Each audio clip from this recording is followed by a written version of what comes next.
So dear student, now let's discuss about what are the sources of exposure of photoresist. What kind of light or what kind of sources we use during a photolithography to produce a pattern on thin films. Okay, so please note that there are two main sources used during the photolithography to expose photoresist. One source is known as ultraviolet radiation. Okay, so UV light is a source which basically is used to change the chemistry of the photoresist which we are using in lithography. And when the exposed region is removed and when we get images of the pattern on the surface of the thin films, we then produce electronic circuiting on those prints by using different kind of techniques like electron beam evaporation technique and as well as thermal evaporation or closed space sublimation techniques. Okay, so the first source of exposure of photoresist is known as ultraviolet exposure of the photoresist. Dear student, please note that ultraviolet light, in a simple word, it is known as a UV light. It is a form of electromagnetic wave. The wavelength of UV light is in the range of 10 to 400 nanometer, whereas frequency of UV light is around 300 gigahertz. The student, please note that UV light is shorter than visible light, but it is longer than the X-rays.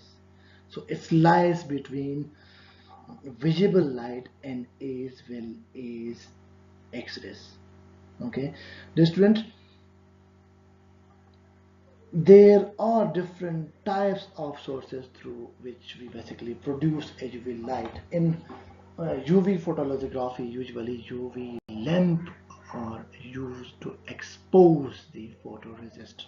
So now, dear student, interesting property of UV light is that when UV light fall on photoresist, the UV light change the physics and as well as the chemistry of the photoresist. As I have discussed that there are three main type of photoresists based on chemistry. One type of photoresist is known as photopolymeric photoresist. Second type of photoresist is known as photodecomposing photoresist, and whereas the third type of photoresist is known as photo cross linking photoresist.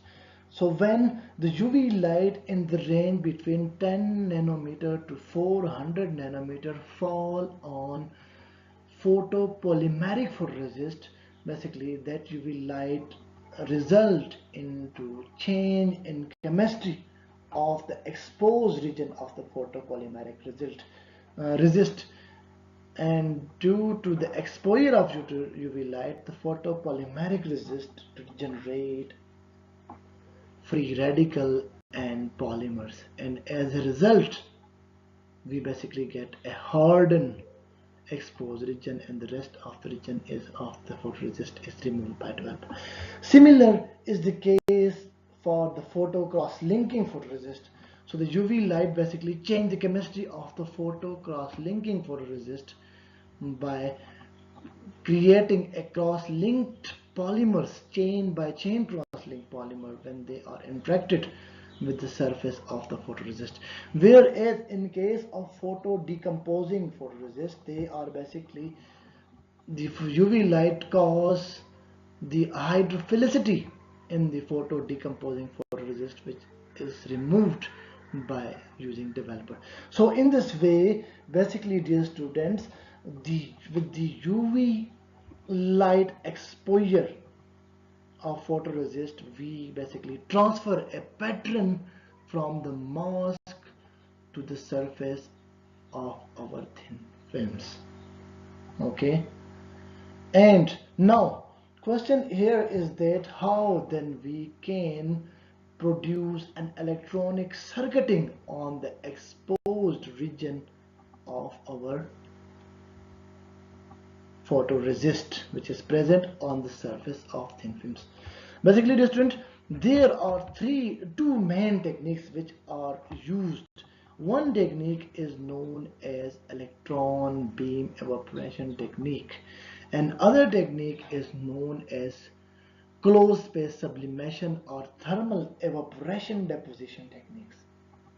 So these are high vacuum based techniques, and these are two main technique in which we basically transfer an electronic circuiting pattern on the surface of our thin films.